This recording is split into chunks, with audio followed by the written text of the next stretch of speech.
Hey gamers, it's Ed Park aka Tallgrim. In this video, I'm going to show you my Mesmer Legion spec. This is something I theory crafted back in beta. It focuses on Phantasm capabilities and having multiple buffs from Phantasms. Right here you can see I use the Staff 5 ability Chaos Storm, which provides conditions to opponents and boons to friendlies, and I switch over to the sword pistol combination, use the sword 4, which summons an illusionary duelist, which is a high DPS pet, then switch over to the staff for the illusionary warlock summoning skill, that's staff 3. And I also have the Phantasmal Disenchanter ability as my first utility, and that summons a pet which will clear conditions from allies. It's the only condition removal that I have in this spec, but it turns out that it's enough. I previously had a secondary condition removing skill such as Null Field or Arcane Thievery, but I found in testing on live it really isn't necessary. So what I've replaced Null Field with as my second utility is Signet of Illusions, which provides an extra 50% to the health for my Phantasms. Now you can see right there what I did is I dropped Chaos Storm, that's the staff 5 in the middle, and it provides combo field capability for my allies as well as providing the boons to allies and conditions to opponents. There's a lot of traffic here. I go ahead and back out. Now for point fighting, I'll use the staff for several things. Obviously staff 3 for summoning the Warlock, which is a ranged DPS Phantasm, and then I'll also use the staff 5 for the Chaos Field, as well as the nice staff 4 ability, which provides me with basically armor that gives me boons when opponents hit me and applies conditions to opponents. When I'm in close to enemies, the sword pistol combination provides excellent synergy in terms of direct damage.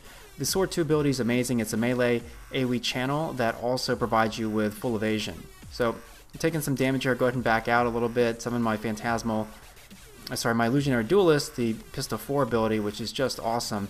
And due to traits, I have shortened cooldowns in summoning these allies, so it's 12 seconds for the illusionary duelist and 16 seconds for the illusionary disenchanter, and then right there I pop the downstate ability too, which will teleport you a short distance and then pop a clone in the place where you were downed, which is really nice. I've actually found that it's really disruptive toward people trying to finish you off, and I managed to rally.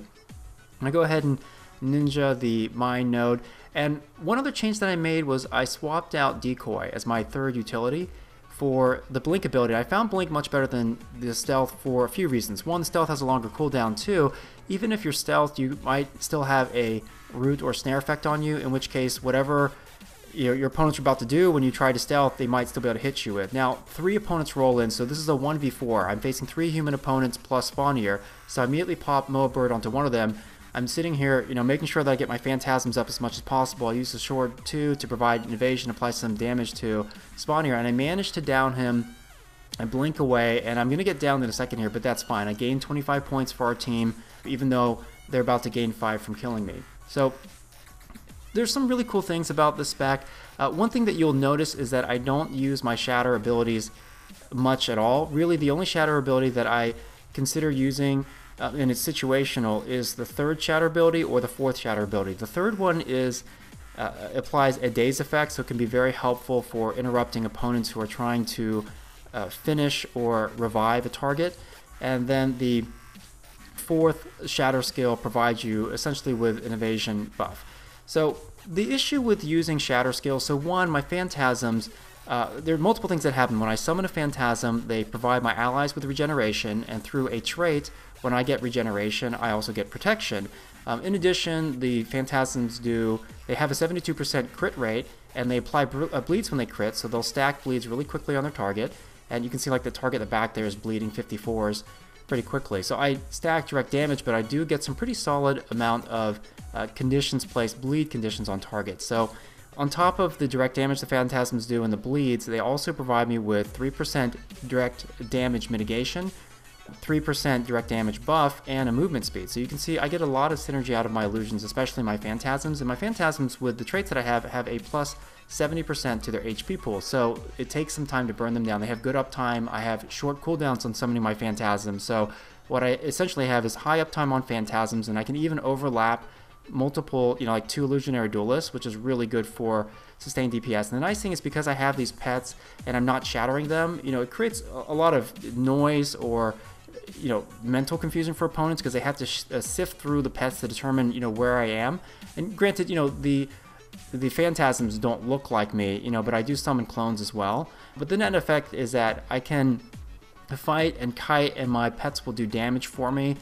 There are a couple of interesting things that I changed from beta. So I did switch from the Berserker's Amulet over to the Knight's Amulet, and what that gives me is a 26k HP pool with low toughness. And generally I don't advocate pairing those two things together. It doesn't make mechanic sense because when you have a high HP pool but low toughness, what ends up happening is that your HP pool gets burned through really quickly and it doesn't sustainably be replenished when you try healing yourselves. But I realized in playing this on live that there are a few mechanics that really help my durability. So one is that I get 9% direct damage mitigation when I have 3 pets out, and when I summon a Phantasm I get regeneration, which then procs protection, which is a 33% mitigation buff. So basically the spec has some pretty good innate durability, and I can have the high HP pool to give me some tactical options. And you can see here I was trying to solo spawn here and an enemy Mesmer attacked me, so I go ahead and use my blink. I use my sword 2 to apply damage on both of them. Now I don't want to kill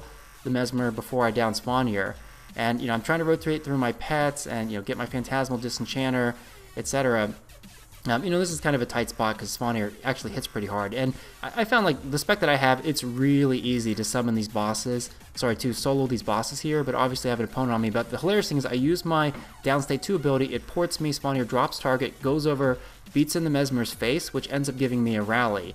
And then, I'm able to heal up here, and while I'm kiting, I go ahead and summon my Illusionary Duelist. I go ahead and use Sword 2 there for the channel and the evade. I pop up my Phantasmal Disenchanter, switch over to my staff, pop the staff 4 for the reflective boons and conditions, and then end up dropping spawn here. So this is a spec that has a lot of utility. I know for some people are going to have difficulty wrapping their heads around the concept of not using your shatters, but like I said, shatters are not reliable in terms of their timing. Now I have 3 pets that are ranged. In order for a shatter to land, they have to actually, the illusions have to run over to where the target is to blow up, and that takes time. So I found with this spec, like I said, Phantasms are king. I can summon them a lot.